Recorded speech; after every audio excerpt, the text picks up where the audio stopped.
నువ్వు తెలుసుకుంటానంటే నేను తెలియను. నేను నీ వంక ప్రసన్నంగా చూస్తే నేను నీకు అర్థం అవుతాను. నేను అర్థం అవడం కాదు, శివుడు అర్థం అవుతాడు. మాయ తొలగించేస్తాను.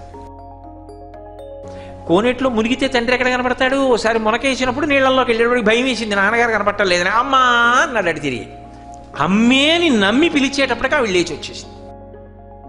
పీఠం మీద కాకుండా గాలిలోనే ఉంటుందావిడ అన్న విషయం సువ్యవస్థితమై ఆశ్చర్యపోగానే కాంచీపురం అంతా దట్టమైన మేఘాలు పట్టి కుంభవృష్టి కింద వర్షం పడిందిట.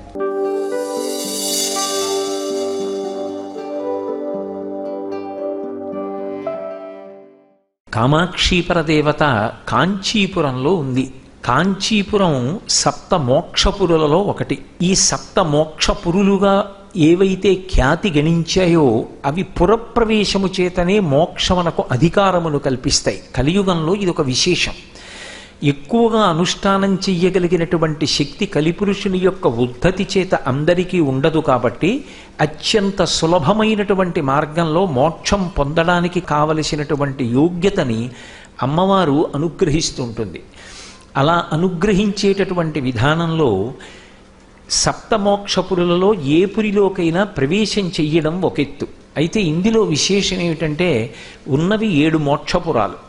6 మోక్షపురాలు ఉత్తర భారతదేశంలో ఉన్నాయి. ఒక్క కాంచీపురం మాత్రం దక్షిణ భారతదేశంలో ఉంది.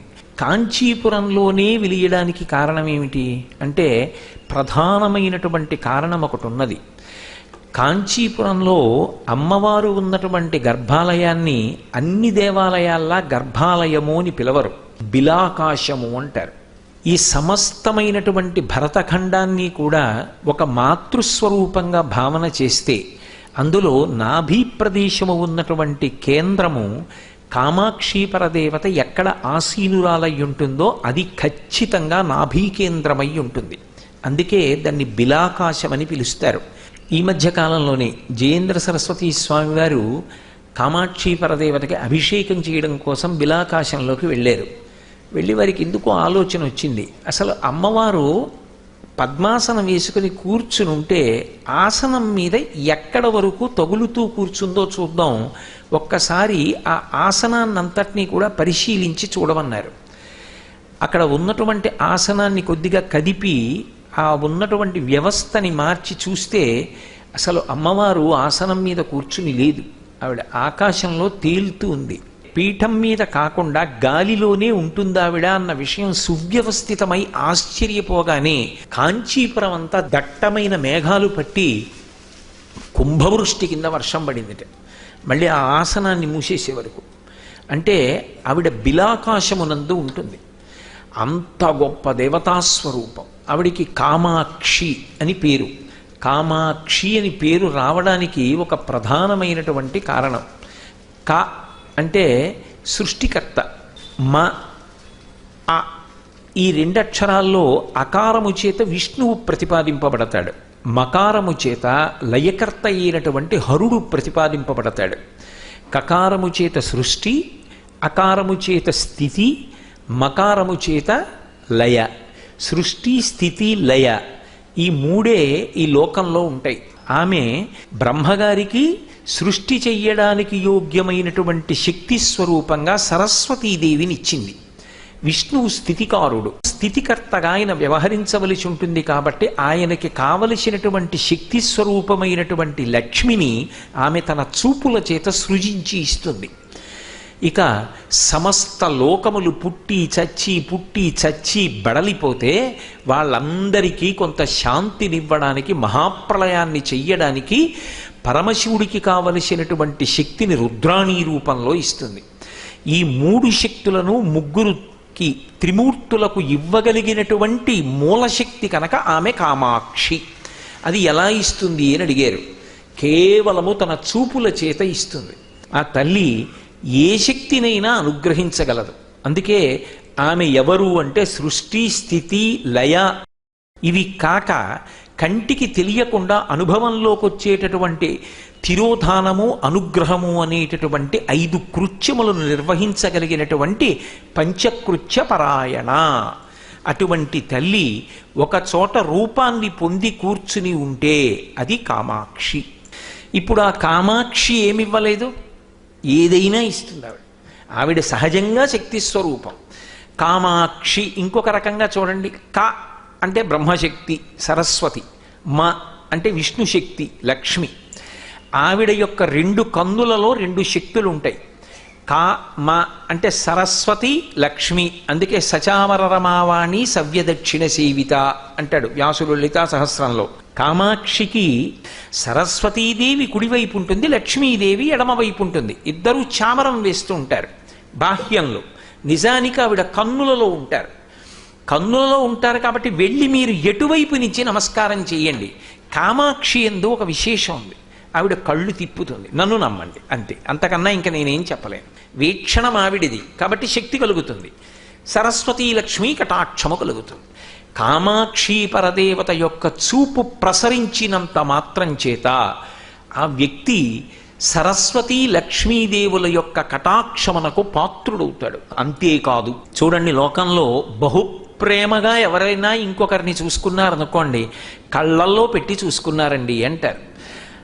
ఒక స్త్రీ తన భర్తని ఎంతో ప్రేమతో అసలు ఆయన కందకుండా చూసుకుంటోంది అనుకోండి, ఆవిడ కళ్ళల్లో పెట్టుకు చూసుకుంటుందండి అంటారు. కళ్ళల్లో పెట్టుకు చూసుకుంటుందండి అంటే భౌతికంగా నిజంగా ఆయన్ని కనురెప్పలు ఎత్తి లోపల దాచేసుకుంటుందనే కాదు, కను పాపని కాపాడుకున్నట్టు కాపాడుకుంటుంది.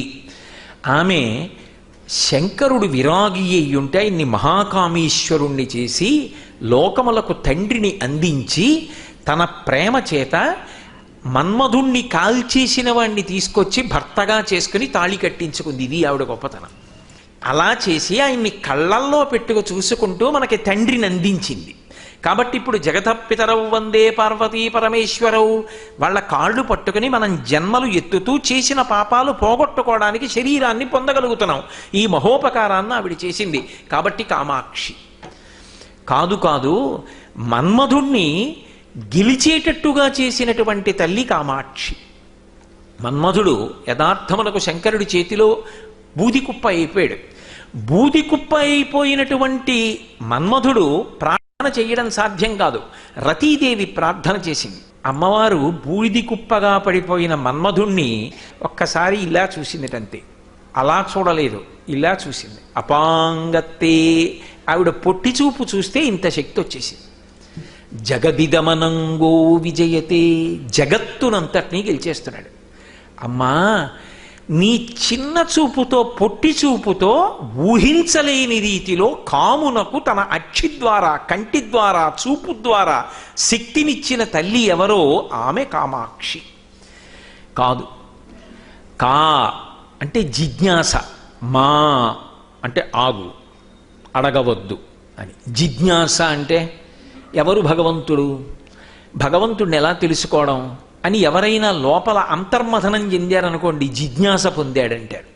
ఆర్తో జిజ్ఞాసురర్థార్థీ జ్ఞానీ చ భరతర్షభ అంటాడు గీతాచార్యుడు. ఈ నలుగురు నన్ను ఆశ్రయిస్తున్నారంటాడు. జిజ్ఞాసువు, భగవంతుడి గురించి తెలుసుకోవాలని ఎవరు అనుకుంటున్నాడో అటువంటి వాడు కామాక్షి అమ్మవారి వంక చూసి, అమ్మా నాకు ఎలా అర్థం అవుతావమ్మా నువ్వు అని అడిగితే ఆవిడంటుంటే, మా ఆగు, తొందరపడకు, నువ్వు తెలుసుకుంటానంటే నేను తెలియను, నేను నీ వంక ప్రసన్నంగా చూస్తే నేను నీకు అర్థం అవుతాను. నేను అర్థం అవడం కాదు, శివుడు అర్థం అవుతాడు, మాయ తొలగించేస్తాను అంటుందిట. అందుకని కామాక్షి. ఆ తల్లి ఏం చేస్తుందంటే మహామాయ అన్న అవనికని పైకెత్తేసి శివుడెవరో తెలిసేటట్టుగా చేస్తుంది. శీర్ఘాళి అని ఒక క్షేత్రం, జ్ఞానసంబంధనాయనార్ మొట్టమొదట జ్ఞానం పొందిన క్షేత్రం అది. జ్ఞానసంబంధనాయనార్ చిన్న పిల్లవాడిగా ఉండగా తండ్రి గారు సంధ్యావందనం చేసుకోవడానికి శివాలయంలోకి వెళ్ళాడు. పిల్లవాడిని కళ్యాణ మంటపంలో కూర్చోపెట్టి అర్ఘ్యం ఇచ్చి సంధ్యావందనం చేస్తా, ఇక్కడ కూర్చో అన్నాడు. వాడికి భయం వేసింది, కుయ్యోమన్నాడు. తండ్రి అన్నాడు, భయపడకు, అదిగో గోడ మీద పార్వతీ పరమేశ్వరులు ఉన్నారు కదా, అక్కడ వాళ్ళ వంక చూసి అమ్మా అను, ఆవిడొచ్చి నిన్ను రక్షిస్తుంది అన్నాడు. ఆ పిల్లాడు అంతే అనుకున్నాడు, ఓహో పిలిస్తే వస్తుంది అనుకున్నాడు. ఆయన తిన్నగా వెళ్ళి కోనేట్లో మునిగాడు. కోనేట్లో మునిగితే తండ్రి ఎక్కడ కనపడతాడు? ఒకసారి మునకేసినప్పుడు నీళ్ళల్లోకి వెళ్ళేటప్పుడు భయం వేసింది, నాన్నగారు కనపట్టలేదని అమ్మా అన్నాడు. అడి తిరిగి అమ్మేని నమ్మి పిలిచేటప్పటికి ఆవిడ లేచి వచ్చేసింది. లేచొస్తే ఆయన వచ్చాడు. ఆయన అన్నాడు, అలా చూస్తామే, స్తన్యమి పాలు తాగి ఊరట పొందుతాడు అంది. ఆవిడ నవ్వింది, ఏమిటో అందరు తల్లుల గురించి చెప్పినట్టు చెప్తున్నారు. నా స్తన్యం ఇస్తే వాడికి కడుపు నిండడం కాదు, మీరు తెలుస్తారని. తెలియని అన్నాడు. ఆవిడ స్తన్యం ఇచ్చింది. వాడు పాలు తాగాడు. వాడికి శివుడు ఎవరో తెలిసిపోయింది. అంటే జ్ఞానం వచ్చేసింది. సర్వలోకములు శివుడిగా కనబడే విశ్వమునందు విశ్వనాథుడు దర్శనమయ్యాడు. ఆ పిల్లవాడికి జ్ఞానం వచ్చేసింది. ఈలోగా తండ్రి వచ్చాడు సంధ్యావందనం చేసుకుని. ఇద్దరు అంతర్ధానమై గోడెక్కేశారు. పిల్లవాడి నోటి చివర పాలు కనబడ్డాయి. తండ్రికి కోపం వచ్చింది. ధూర్తుడా, ఎవరిచ్చిన పాలు తాగావురా అన్నాడు. ఆయన నడిలా చూపించి అమ్మిచ్చింది అన్నాడు. ఆయన తెల్లబోయాడు. తెల్లబోయి పిల్లాడి మూతి తుడిచి పిల్లాడిని ఎత్తుకుని గుడిలోకి ఎడుతున్నాడు. వాడు పత్తికాలు పాడాడు. పత్తికాలు అంటే దండకాలు పాడుతూ ఇలా ఇలా చేతులు కొడుతున్నాడు. చిన్న పిల్లాడు, వాడి చేతులు ఎర్రపడిపోతున్నాయి. చూడలేకపోయారు పార్వతీ పరమేశ్వరులు. వాడికి పైనుంచి చిడతలు విడిచిపెట్టారు. వాడి చిడతలు వాయిస్తూ వెళ్ళాడు. తండ్రి తెల్లబోయాడు. ఎక్కడి నుంచి వచ్చింది జ్ఞానం అని. ఆవిడ అనుగ్రహించింది, వచ్చేసింది. అటువంటి కామాక్షి యొక్క వైభవము ఎంత గొప్పగా ఉంటుందో మూకశంకరులు ప్రస్తుతి చేశారు. అది పరమాద్భుతమైనటువంటి గ్రంథంగా చెప్తారు సంప్రదాయంలో. అందులో ఆయన అంటారు, రాకాచంద్ర సమాన కాంతి వదనాకాధిరాజస్తుత మూకానామపి కుర్వతి సురధునీ నీకాశవాగ్వైభవం శ్రీకాంచీ నగరీ విహార రసికా శోకాపహంత్రీ సతాం ఏకా పుణ్యపరంపరా పశుపతే రాకారిణి రాజతే అన్నారు. మూకశంకరులు అమ్మవారిని ప్రస్తుతి చేశారు. రాకాచంద్ర సమాన కాంతి వదన అని మొదలుపెట్టారు. రాకా అంటే పౌర్ణమి నాడు ఉండేటటువంటి నిండు చంద్రబింబం. అమ్మవారి ముఖం ఎలా ఉంటుందంటేట రాకాచంద్ర సమాన కాంతి వదన, పౌర్ణమి నాడు ఉండేటటువంటి చంద్రబింబంలోంచి వచ్చేటటువంటి కాంతి ఎలా ఉంటుందో అటువంటి కాంతి జాలువారుతున్నటువంటి ముఖమండలము కలిగినటువంటి ఓ కామాక్షి అని పిలిచారు. దీక్షితుల వారని మహానుభావుడు. వారు నిర్ధారించారు, మనిషి ప్రయత్నపూర్వకంగా తన మనసుని భగవంతుడి దగ్గర పెట్టాలి ధ్యానంలో. ఎందుకంటే మనసు అటు ఇటు అటు ఇటు అటు ఇటు వెళ్ళిపోతుంది. భగవంతుడు అంటాడు, ఆ పదార్థాలన్నీ నాకు అక్కర్లేదా, అవన్నీ నీ సృష్టించినవే. మయ్యేవ మన ఆదత్సామయి బుద్ధిం నివేశయ, నీ మనసు నా దగ్గర పెట్టంటాడు. అది మన మాట వింటే కదా అక్కడ పెట్టడానికి. మారేడు దళం పెట్టమంటే పెడతాను, కానీ మనసును పెట్టమంటే ఎక్కడ పెడతాను. అలా పెట్టగలిగిన శక్తి ఉంటే ఎప్పుడో తరించిపోతాను. అది ఎటో పోతుంది వచ్చిన బాధ. కానీ మన మనసుని మనం ప్రయత్నపూర్వకంగా పెట్టవలసిన అవసరం లేకుండా మన మనసుని తానులాగెయ్యగలిగినటువంటివి సృష్టిలో కొన్ని ఉన్నాయి. అందులో మొదటిది ఏనుగు యొక్క ముఖం. అందుకే విఘ్నేశ్వరుడికి సుముఖ అని పేరు. సముద్రము, 3 వీణానాదము, కలువల తండము, పౌర్ణమి చంద్రబింబము. పౌర్ణమి నాటి చంద్రబింబం చూస్తే పిల్లల దగ్గర నుంచి వృద్ధుల వరకు సంతోషపడిపోతారు. అబ్బా ఎంత చక్కటి కాంతి అండి అంటారు. ఆ చంద్రబింబాన్ని చూస్తే మనసు మన ప్రయత్నం లేకుండా అక్కడికి వెళ్ళిపోతుంది. ఆ పూర్ణచంద్ర బింబంలో ఆ చంద్రమండలం యొక్క మధ్యలో అమ్మవారు ఉంటుంది. అందుకని చంద్రుడి యొక్క కాంతిక గొప్పతనం. ఆ చంద్రబింబ దర్శనంలో ఈ శ్లోకం చదువుతూ అమ్మవారి యొక్క కాంతిని మీరు చూడగలిగారు అనుకోండి. రాకాచంద్ర సమాన కాంతి వదన అంటూ నేను చంద్రబింబం వంక చూశాను అనుకోండి, మనసుని ప్రక్షాళనం చేస్తుంది, చేసి ఉత్తమ భావజాలమును నింపుతుంది. మంచి భావనలను ఇచ్చి ఆ భావన చేత మళ్ళీ ఆమెయే అనుగ్రహంగా మనకి ప్రచోదనం చేస్తుంది. కాబట్టి ఇప్పుడు ఆ తల్లి రాకాచంద్ర సమాన కాంతి వదన, ఒకటి మన మనసుని ఆమెయే లాక్కుంటుంది, మనం కష్టపడి మనసు పెట్టక్కర్లేదు. 2 మంచి సంస్కృతిని, ఉత్తమమైన భావజాలమును ఇస్తుంది. ఎందుకనో తెలుసా? కదలికలు ఏవైనా శక్తి, కదలికలన్నీ ఆగిపోతే శివుడు. ఇది బాగా గుర్తుపెట్టుకోండి. ఒక గంభీరమైన మాట చెప్పాను నేను. ఒక చెరువు ఉందనుకోండి, ఏ అలా లేదు, అద్దం పెట్టేసినట్టు ఉండిపోయింది, అది శివుడు. పక్కనున్న చెట్టు మించి ఓ ఎండుటాకు పడింది. ఎండుటాకంటే ఎంత బరువు ఉంటుంది? అయినా ఎండుటాకు పడితే చిన్న తరంగం వస్తుంది. ఆ చిన్న తరంగం వచ్చిందనుకోండి, అమ్మవారు వచ్చింది. కదలిక, కదలికలన్నీ అమ్మవారు. కదలికలు లేనితనం అయ్యవారు. కదలికలన్నీ ఉండాలి, ధర్మం. అందుకే ధర్మిణి, ధర్మవర్ధిని. కదలికలన్నీ ధర్మబద్ధము కావాలి. అది చివరికి ఏమవుతుంది? ధర్మము సత్యమునకు తీసుకెడుతుంది. సత్యమేమవుతుంది? కదలికలు ఉండవు. చలనచిత్రములన్నీ కదలని తెర మీద కనబడతాయి. చలనచిత్రం అయిపోయిన తర్వాత తెర తెల్లగా అలాగే ఉంటుంది, దానికి సంబంధం లేదు, ఏం కనపడలే, తాను కదలిక లేకుండా ఉంటుంది. సత్యం శివం సుందరం, అది ఆత్మ అలాగే ఉంటుంది. ఆ సత్యము అందడానికి ధర్మము వైపుకి ప్రయాణం చేయిస్తుంది. అలా చేయించగలిగిన తల్లి ఎవరున్నదో, ఆ కదలికలను ఇవ్వగలిగిన తల్లి ఎవరున్నదో ఆమె చల్లని తల్లిగా అనుగ్రహిస్తుంది. మనకి ఈ దేశంలో ఒక సంప్రదాయం ఉంది, ఏదైనా చల్లని తనం చేతనే ఆశీపురస్సరంగా మాట్లాడతారు. నీ కడుపు చల్లగా ఉండాలి, మీ అమ్మ కడుపు చల్లగా ఉండాలి, నీ మనసు చల్లగా ఉండాలి, నీ బిడ్డలు చల్లగా ఉండాలి, నీ కళ్ళు చల్లని కళ్ళు, నీ చూపులు చల్లని చూపులు. అంటే ఏమిటి? చల్లబడిపోయిందంటే ఏదో అమంగళకరమని కాదు. అక్కడ చల్లని చూపు, కడుపు చల్లగా ఉండడం అంటే మంగళప్రదత్వం, నువ్వు శుభములను ఇచ్చేటటువంటి దానివి అని చెప్పడానికి చల్లని తల్లివి అంటారు. భవాని ఉందనుకోండి, భవుని భార్య, ఆమె బ్రతికిస్తుంది. ఎలా? నీటి రూపంలో ఉంటుంది, అందుకే నీరు చల్లగా ఉంటుంది. భవాని చల్లగా ఉంటుంది. అందుకే చల్లతనం ఎక్కడుందో అక్కడ అమ్మవారు ఉంది, బ్రతికించే లక్షణం ఉంది. అమ్మా, ఆ చంద్రుని యొక్క కిరణములలోని చల్లతనంలో ఎవరున్నారో తెలుసా? నువ్వున్నావు. నువ్వుండి మా మనసులను చల్లపరుస్తున్నావు, ఉద్వేగములను అణచేస్తున్నావు. మేము అశాంతి పొందకుండా మా అవసరములను తీర్చగలిగినటువంటి ప్రసన్నమూర్తివి. ఇది చెప్పడానికి రాకాచంద్ర సమాన కాంతి వదన అంతేనా? కాదు, అందులో ఒక పెద్ద అంతరార్థం ఉంది. చంద్రుని యొక్క కిరణములలోంచి అమృతస్రావం అవుతుంది. అందుకే సుధాకరః అని ఒక పేరు. సుధా అంటే అమృతం. ఆ అమృతము స్రవిస్తుంది. అమృతం అన్న మాటకు అర్థం ఏమిటి? ఇక పుట్టవలసిన అవసరం లేనితనం.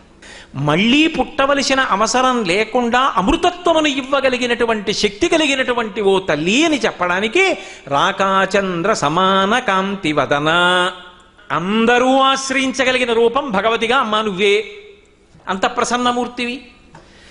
ఇంత తత్వం చెప్పడానికి ఒక్క పాదం వేశారు మూకశంకరులు. రాకాచంద్ర సమాన కాంతి వదన నాకాధిరాజస్తుత. ఆ తల్లి గొప్పతనం ఏమిటంటే యోగము క్షేమము రెండిటిని ఇస్తూ ఉంటుంది. అది ఆవిడ తత్వం. యోగము, నువ్వు ఏది లేదని అలమటిస్తున్నావో అది నీకు ఇవ్వగలిగిన తల్లి ఆవిడే. ఆవిడ వినా ఇంకొకరు ఉండరు. అందుకే యోగమును కల్పిస్తుంది. క్షేమము, ఉన్న వాటిని ఉంచుతుంది, తీసేసి బాధపడవలసిన అవసరాన్ని కల్పించదు. అందుకే యోగక్షేమములను ఇవ్వగలిగినటువంటి తల్లి. మహేంద్రుడికి కూడా మహేంద్ర వైభవాన్ని ఇవ్వగలిగినటువంటి తల్లి ఎవరు అంటే ఆవిడే. ఎలా ఇస్తుంది? కేవలము అపాంగత్వే లబ్ధ్వా, కడగంటి చూపుతో కటాక్షము ద్వారా ఎవరికి ఏదైనా అనుగ్రహించేస్తుంది. ఆ తల్లి ఒకప్పుడు ఇంద్రుడిని 3 రూపాల్లో అనుగ్రహించింది. అందుకని నాకాధిరాజస్తుత, మహేంద్రుడి చేత కూడా ప్రస్తుతింపబడేటటువంటి లక్షణము కలిగినటువంటి ఓ తల్లి, నిన్ను నేను ఏమని ప్రస్తుతించను? ఒకనాడు ఇంద్రుణ్ణి అనుగ్రహించావు, ఇంద్ర పదవినిచ్చావు, సరస్వతీ కటాక్షం ఇచ్చావు, శక్తినిచ్చావు, ఇచ్చి నిలబెట్టావు. అటువంటి తల్లివి నువ్వు. కాబట్టి నాగాధిరాజస్తుత మూకానామపి కుర్వతి సురధుని నీకాశ వాగ్వైభవం.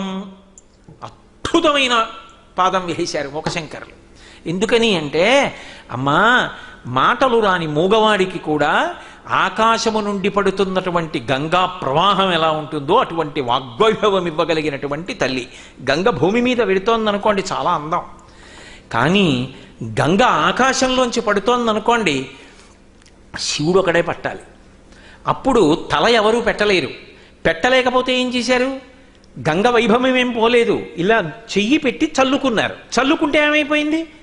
ఉత్తమ లోకాలకు వెళ్ళిపోయారు. అంతే, సర్వపాపములు పోయి. భవాంగపతితంతో యం పవిత్రం ఇతి పస్పృశు అంటారు వాల్మీకి మహర్షి రామాయణంలో. గంగకంత శక్తి ఎక్కడి నుంచి వచ్చింది అంటే శివుడి యొక్క శరీరమునకు తగిలింది కాబట్టి అని చెప్పారు. అటువంటి గంగ పరమ పవిత్రం, ఏదో జలప్రవాహం కాదు. అమ్మా, నువ్వు మాట్లాడించిన మాటలు అలా ఉంటాయి. ఆ మాటలు పరమ పవిత్రములవుతాయి, అవతల వారికి ఉద్ధరణ హేతువులవుతాయి. అంత గొప్ప మాట, అంత పవిత్రమైన మాట ఎందువలన వస్తుందో తెలుసా? నీ అనుగ్రహం వల్ల వస్తుంది. అలా ఇచ్చింది ఎవరికి? మూకానామపి, మూగవాడికి కూడా ఇచ్చావు. ఎందుకంటున్నారు ఈ మాటలో? అసలు ఈ మూక పంచశరి చేసింది ఆయనే, మూకశంకరులే చేశారు. ఆయన పేరేమిటో కూడా ఎవరికి తెలియదు.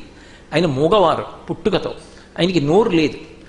ఆయన కామాక్షీదేవి ఆలయంలో కూర్చునేవారు. శుక్రవార మంటపం ఉంది, ఆ శుక్రవార మంటపంలో కూర్చునేవారు. శ్రీ విద్యోపాసకుడు ఒక ఆయన ఉన్నాడు. అమ్మవారి అనుగ్రహం పొందాలి, ఆవిడ దర్శనం చెయ్యాలనుకున్నాడు. ఆయనేమో పక్కన కూర్చుని జపం చేస్తూ ధ్యానంలో ఉన్నాడు. మూకశంకరులు ఆయన పక్కన కూర్చున్నారు. ఆయన ఏదో మనసులో కాసేపు ధ్యానం చేసుకుంటున్నారు.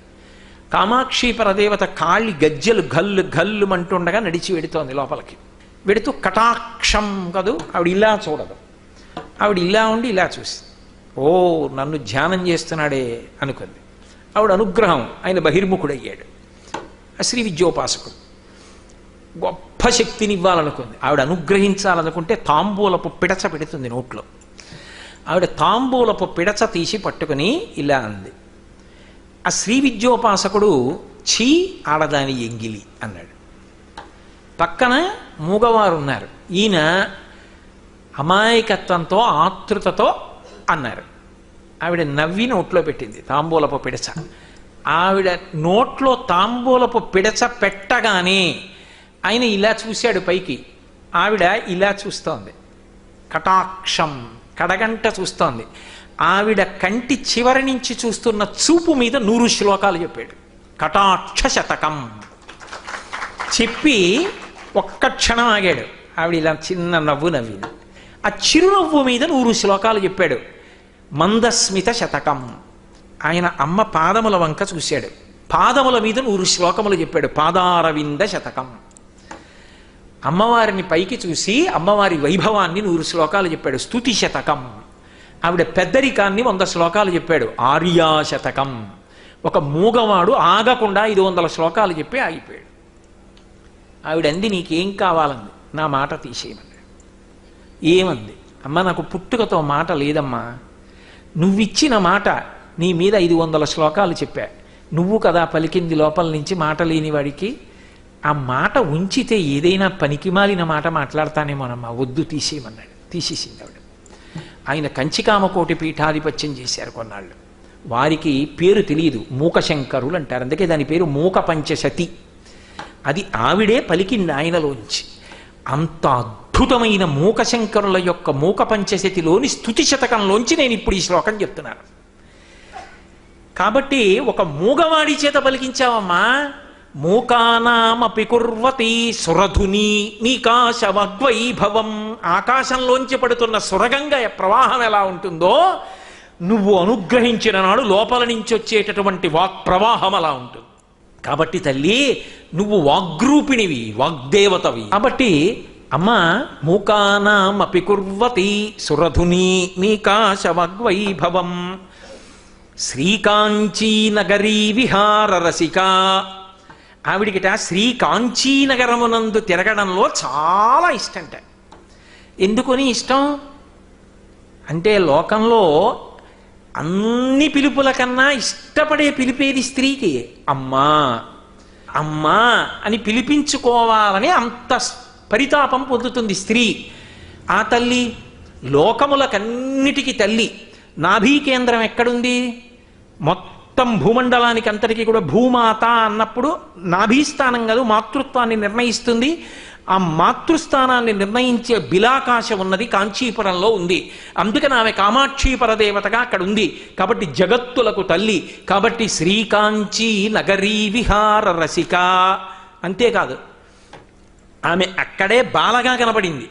అక్కడే మహాపతివ్రత అయినటువంటి సువాసినిగా కనపడింది. 2 భిన్న రూపాలతో గోచరమైంది అక్కడే. ఎందుకంటే ఒకప్పుడు భండాసురుడు మహోద్ధతితో లోకాలన్నింటినీ కూడా గజగజ వణికించాడు. ఆ భండాసుర వధ చేయమని దేవతలందరూ ప్రార్థన చేస్తే కామాక్షి స్వరూపంగా వచ్చి భండాసుర వధ చేసింది ఆవిడ. దేవతలందరూ దగ్గరికి వెడితే 5 సంవత్సరాల పిల్ల బాలాత్రిపుర సుందరిగా కనపడింది. ఆవిడ ఎప్పుడైనా అనుగ్రహించాలనుకుంటే బాలారూపంగా కనపడుతుంది. ఒకప్పుడు 5 ఏళ్ల బాలగా దేవతలందరికీ బిలాకాశంలో దర్శనమిచ్చింది.